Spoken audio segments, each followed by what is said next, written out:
Alright, hey people out in YouTube land, Zach Hall back here with another Bible review. Kind of want to just do an update on the Ruckman Reference Bible. I feel like I didn't do it justice yesterday, so I want to redo it because the lighting in the room wasn't as good. I was kind of watching the video and everything was really fuzzy. So I'm really hoping with this better lighting today, where it's still light outside, I can get some better shots of the cover and everything. Also, I wanted to compare it to some other popular study Bibles out there. Not like super popular, but I have like a Scofield, Common Man's, and then like a Thompson, just so you can get the general idea of a size comparison, font comparison, and layout wise. So I wanted to shoot that so that might inform you a little bit better on your purchase. Also, I really just wanted to get the grain of this lambskin. I'm really hoping right now this is going to work. But, oh yeah, you can see it. See that there? Those are natural blemishes, okay? So I have not sat anything on top of this lambskin. And you can just see, you can see the crevices, the dots, the awesome, just, I mean, like right there, you can see the river grain there, how that goes through the Bible. That just looks super awesome.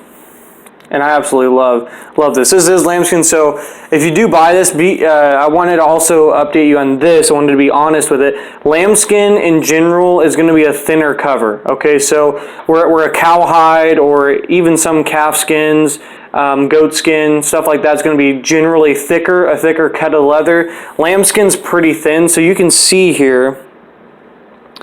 And it's not focusing too much, but you can see it still pretty well. But that's not really that thick. That's a pretty thin piece of leather. Nonetheless, super nice, and it is leather. It's going to hold up. But the problem that people do have with lambskin, I've heard this before, like Randy Brown has talked about this on Bible Buying Guide, and some other people have talked about on YouTube. I think Brother Brian McClurg might have spoke about this too. But lambskin really indents easy. So don't set anything on top of this Bible. Don't set it on something like underneath that it could impress upon the leather, because lambskin is so soft and so smooth. That's why it takes like the stamping, for example, on the side of the Bible really well. Now, the way that they did this for Bible Baptist bookstore, they didn't stamp it in there, but they didn't indent it, if you know what I mean. Dry stamp. They didn't dry stamp it. They just kind of put it on the surface. But you can see how well this lambskin takes the lettering because of how soft the binding is. It's just a really nice leather, and so you can kind of see that there. Looks really nice. But with that, it's going to be soft. It's going to be a little bit of a thinner cut, which on a bigger Bible isn't ideal. But I love it personally, and that's me speaking personally. I love lambskin. It's one of my favorite leathers, even on bigger Bibles. For example, I have my Common Reference Bible. I'll compare that. That's a lambskin as well. It's thinner, but I love it. I love the feel of it. And when it breaks in, your hand just, I don't know, there's something special about a lambskin. And this lambskin actually is a little bit different than my Common Man's Reference Bible. I hope to show that on here. I hope my camera's clear enough. But anyway, so yeah, I want to show you guys that. And then on the back of this thing, this is just a cool cut of leather. This lamb, he had a lot of character on him before he gave his life for this. But if you can see, I tried to show you guys yesterday, if you see that big line, again, that's not from something I set it on. That's actually, and you can't feel it, of course, because you're not here, but if you could, you would feel like this, like it was nicked by a barbed wire. It's got that like grainy texture, like it was cut or nicked before it was killed and before the hide was taken off. And so it feels like it got run on some barbed wire. And then up here you got a nice grain running this way. And so it's really nice. And you can see how tight the grain is on lambskin. You can see that like when you fold it over, the grain's not like really that big. You're not seeing any gigantic, things. It's really a tight knit grain. But it is primer stitch, really nicely made. Again, made by Gold Leaf Enterprises, which does Church Bible Publisher Bibles. But anyway, so getting into the exterior of this and the size comparison was what I really wanted to do. Here's a Common Man's Reference Bible. If you have one of these, you know this is a big Bible. Okay, this is a beast. I'm not gonna lie to you guys, this thing's big. And also I want to show you the leather covers. So these are both lambskins, okay? But you can see here, and the light's kind of picking up pretty well, that this is shiny right here. This lambskin's pretty shiny, and this one's a lot more matte. And you can see even the way the light reflects that. Like you can still see the light on there, but it's dull. So it's more of a matte finish, whereas here on this lambskin, you can see a lot of the light. It's more of a polished finish. So with that, this gives you more of a natural feel, kind of more, I don't want to say more of a leather feel because they're both leather, but if you know what I mean, like it feels like a wallet leather, like where it's not as treated. It feels just more like the natural hide. This has definitely been polished, so it's really smooth. They're both smooth, but this one's a little bit, just glossier, a little bit more smoother to the touch. This one's a pretty thin cut as well. And so this is still a thinner cut of leather, but it's still nice. But you can see like right here, it got nicked. I'll show you on the back here. It fell off of something and the leather scratched really easily. And you can kind of see that across there. But again, I've had this Bible for a while, but it's nice. But this one's a shinier lambskin, so thought that was interesting. Here's a Scofield from Church Bible Publishers, which local church actually. I bought this when they were still with local church. This is a basic cowhide, really thick leather, tough. You can just see that thing does not want to bend. So this is a Scofield. You can see this is kind of just a general stamp grain. There's really nothing special to write home about. It's just a nice tough leather. Then of course this is the Thompson chain. This isn't bonded leather. This is my review copy. So of course the cover is really nothing special to write home about. But I want to show you a size comparison between all of them, because the Common Man's is a big Bible. Okay, whether you like it or not is another discussion for another day, and I'll kind of talk about that later too. Because the reason I got the Ruckman Reference Bible is because I didn't like some of the ways Hoffman was going, especially with the flat earth stuff. Once that came out, I was like, okay, I think I'm kind of done. And then Brother Eric did a pretty good video on some of the notes. Even though there's really good notes in here, in the Common Man's, some of them are just like, shouldn't be in a study Bible. Just gonna be honest with you. But if you know the difference, though, if you know how big the Common Man's Reference Bible is, look how much bigger the Ruckman is. Okay, so this is a big Bible. I will warn you. Now I will, because I don't care about the size really of the Bible I preach with, I'll preach from the Ruckman Reference Bible. But I want to show you guys, this is probably half an inch, probably closer to 3/4. No, about maybe a half, or maybe an inch. Yeah, that's got to be close to 3/4 actually. So about 3/4 of an inch longer than the Common Man's, okay? But yet it's the same width, essentially. So you can see the covers almost meet there on the end. And the book blocks go to about the same width, but you can just see the length. And of course, I do want to say, just if someone's seeing this for the first time, I did art gild my Common Man, so it will not come with blue gilding if that's what you're looking for. But I just want to put that out there. So there's that. Then this is the Scofield. Okay, this is a Scofield from a local church. And of course, Church Bible Publisher still does a Scofield. So you can see the Scofield, if you have and this is a wide margin, okay, so that's a wide margin Scofield. That's a big Bible too to carry for some people. And you can see it's even smaller than the Common Man's, and the Common Man's is smaller than the Ruckman, okay, so that one's even smaller than all of them. And then finally we've got the Thompson chain, and this is just a mid-size, but if you had a mid-size Thompson chain, it's a good-sized Bible. Like, you could put it this way, you're not going to take the Thompson out soul winning, okay, unless you just really love the Thompson, which is totally fine, then you could do it. But it's a good sized Bible. It's pretty big. So let's put that up there and compare it with these. Okay. So you can see now the Ruckman on the bottom, Common Man, Scofield, Thompson at the top. Thompson's even shorter than all three. Okay. And then let's turn it around here. And it's about as wide as the Scofield. Okay, so slightly shorter than the Scofield, but just as wide, but definitely going to be shorter and definitely going to be not as wide as the Ruckman or the Common Man's, okay? So that's the general size comparison I want to show you guys. It's a pretty big Bible. Some of you have the TBS Westminster. I don't have one. I wish I could get one, but I don't need it. I have so many Bibles. But I think from the dimensions, I think the Ruckman's about the same size as the TBS Westminster large print, which is a massive Bible from what I hear and what I see. So now going into just the general layout of these, I would have to say the Ruckman is probably tied with second, if not first, as far as layout of these study Bibles. Okay, so the Scofield, everyone kind of knows what the Scofield looks like. And I'm going to try to get this thing to Genesis. Okay, so there's Genesis 1. Now as far as layout, the Scofield and Ruckman are going to be pretty identical. So I'll try to get those both. And if you notice, I'm not doing this video with the tripod. The tripod is actually too short to get the whole Ruckman Reference Bible in, so I figured I'll just do it freehand. That way it's a little bit better of a review. Okay, so there's that. Now, font-wise, it looks like the Scofield here is going to be a little bit darker print. And I'm going to try to get this up on here, see if it will work. Okay, there we go. Okay, so you can see on this side is a Scofield. That's a little bit darker than the Ruckman. But the Ruckman is definitely a dark font. Okay, this is just super bold. But you can see it's kind of laid out the same way as a Scofield. So you can see it's got the A's in the middle center column. And they have the same Usher's dates. Okay, so these are the same dates in the Scofield and the Ruckman, the exact same.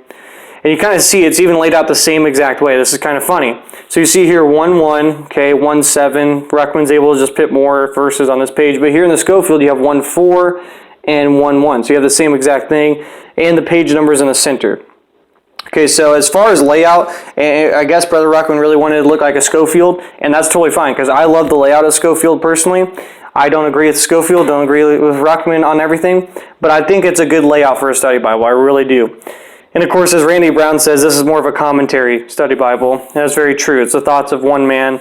But, you know, there's some good things to be gleaned from here. But as you can see, the layout between those two, it's kind of the same. You have the book introduction at the top, the text, center column reference, and then the commentary at the bottom. Page numbers are at the bottom. And then, of course, you have your chapter references at the top there. So, pretty neat layout for both of these. Of course, the Scofield is just a classic. And the Ruckman, I mean, it looks identical. It looks identical. The only difference with this layout here is that the Ruckman has wide margins around all four sides of the text.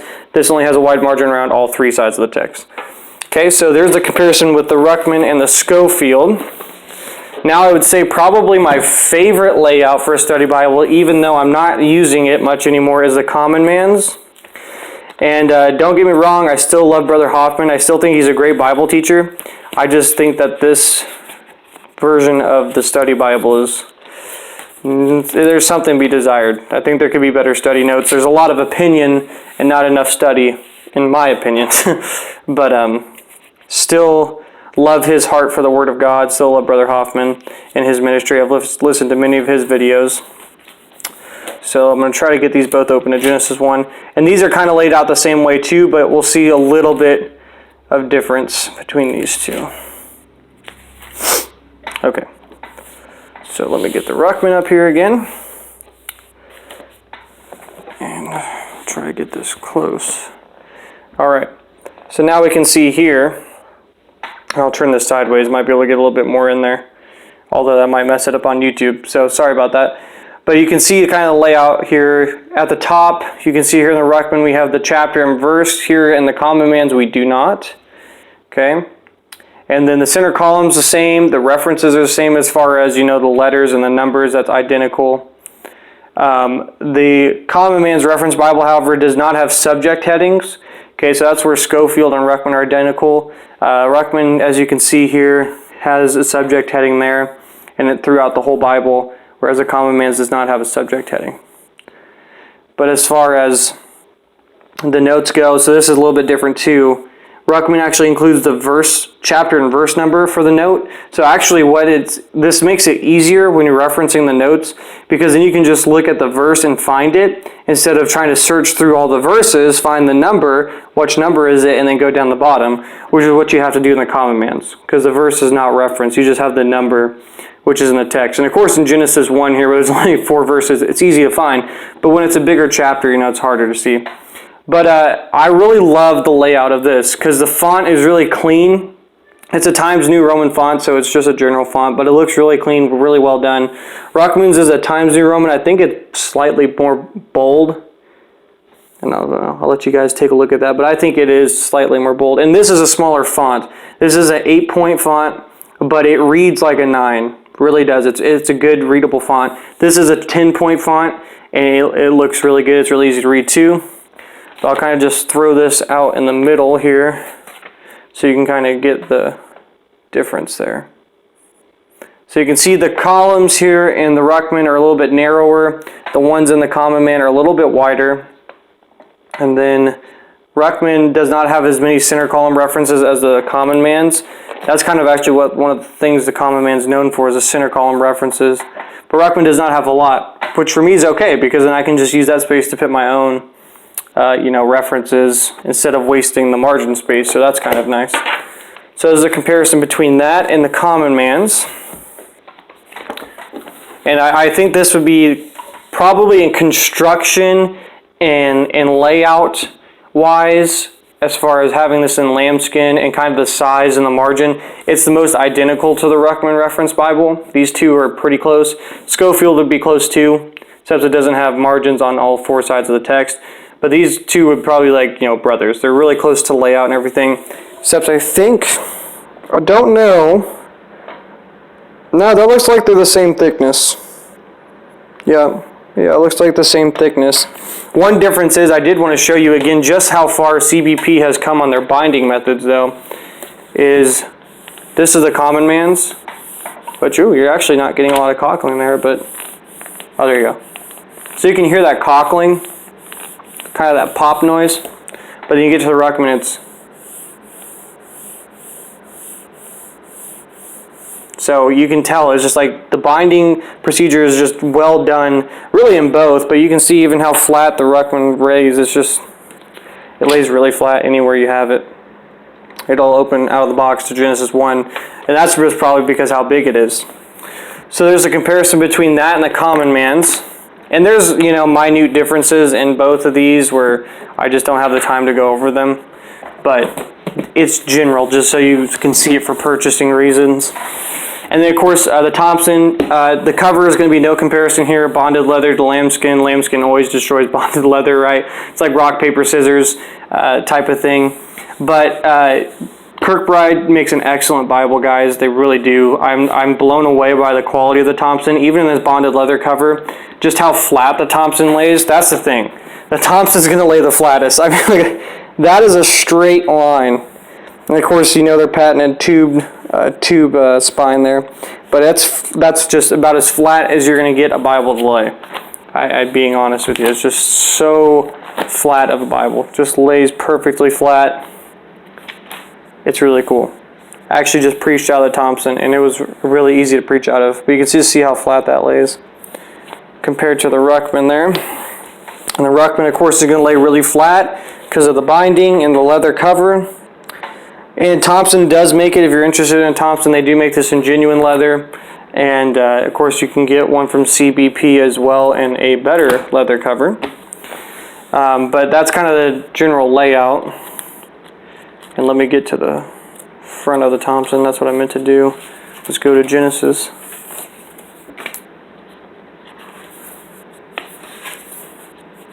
So, let me see here. It's going to take a little bit. Sorry about that. Alright. So there's the beginning of the Thompson. Of course, you have the unique 4-column layout there. And then just for comparison, even though we've seen it 3 times now, I'm going to go back to Genesis and the Ruckman. Okay.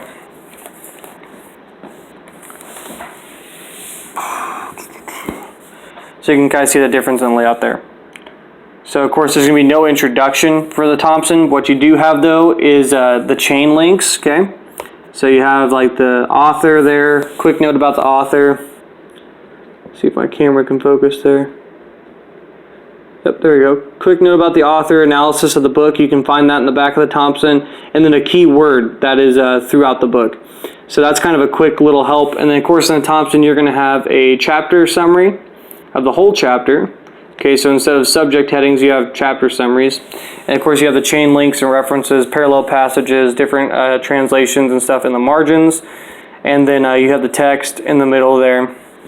And then in the Ruckman, you're going to have the kind of just basic King James Study Bible type of layout, as far as like the Scofield Common Man's Reference Bible type of layout. So you guys can see that there. So, That is a comparison between some of the more popular study Bibles for the King James side of things. And again, I love all of these. Don't use the Common Man's Reference as much. I don't use the Scofield as much either. Sometimes I get a Scofield kick because that was one of my first Bibles that I had. And so I just like the layout of Scofield. Thompson's a really good Bible. This is an awesome Bible. If you don't have one, I would recommend getting one. And then the Ruckman Reference Bible. The king over all of these as far as size goes. That's just a big Bible. But it's really good because that gives you a lot of space to write. But yeah, I just want to update you guys on the size comparison. The leather is really nice, but again, it's lambskin, so lambskin's soft. It's impressible, so make sure just to be careful what you have around it. But at the same time, don't be afraid to use your Bible. Okay, and that's something like I have to struggle with, and something that I probably should do a video on. Just use your Bible. The outside book cover is great. Yeah, I would love to keep that Bible as nice as possible, but here's the thing. If you use it and you love it, it's going to get worn down. And the important thing is what's on the inside of the Bible, the Word of God. That's what changes lives, and that's what's going to help you grow holier with God. That's what's going to help you strengthen your relationship. That's what's going to make you understand more about Jesus, is the words in the inside of the cover. Now, I'm glad to have this on the outside because it's going to last longer, but at the same time, that shouldn't deter you from using it. It shouldn't make you baby your Bible. Be careful. Obviously, you don't want to just dump liquids and spill food on it, but if something happens, just let it go. Just let it go. Let it just be the character of the Bible. And sometimes I really have a hard time doing that. But that's what I want to do with this Ruckman, because it's so big and it's so soft and so floppy. Like, I know something's going to happen. This thing's going to fall out of my hand when I'm holding it. Something's going to get scratched because it has such a big surface. Even with my ring. Sometimes if you catch the leather with your ring, sometimes that really messes up the cover. So I know I'm going to have to be a little careful, but I'm not going to be like babying it because I want to just break it in and I want to use it. So that's kind of my goal with that. But thank you guys for watching. I wanted to just give a quick update. And again, if you're interested in buying it and you've stuck around this long, I don't blame you. 22-minute long video is really hard to stay along with. But if you're interested, this Bible again retails for $159 from Bible Baptist Bookstore. And the Scofield, again, you can get from Church Bible Publishers and in a better cover if you want. If not, a local church still sells this, I believe, in the basic, which is around $40, $45. Common Man's Reference Bible you can find from Pure Words of Truth or from CBP's website. It's now in the 4th edition. I have the 3rd. The 4th edition will be red letter. The 3rd edition is not red letter. Just to let you guys know about that. And then, of course, Thompson chain you can get from B.B. Kirkbride website. Or you can get it from CBP. They do the leather covers where it's the Thompson text block, but the CBP cover. And then also King James, KJV store, has this in lambskin. They do their own edition of the Thompson where they partnered with them. So thank you guys for watching. Hope that clears up some stuff about the Ruckman, just the size-wise, because I felt like that tripod was not capturing how big it was. And probably maybe it was, because you couldn't even see the whole Bible on there. It was so massive. But I mean, just standing this thing up, you can just see that is, it's huge. I think it's close to 11 inches right here, 11 by 8 or 11 by 7. So that's a pretty big size. Actually, I have one more comparison here. Sorry about this. I think my phone's actually taking pictures too while I'm doing this. But this is the Bearing Precious Seed wide margin. So this is a pretty good sized Bible. A lot thinner though. But you can just see the comparison here. That it's a lot shorter. And it's definitely a lot narrower. So it's a big boy, but it's a good Bible, well made. So anyways, I hope this helps you guys. Hope you guys have a great day. Thank you guys for commenting on my videos, liking it, and subscribing. You guys have been a blessing to talk to. I love answering your questions. Love just fellowshipping with you guys in the comments. Anyways, I hope this video was a blessing to you. You guys are awesome. Take care, and God bless.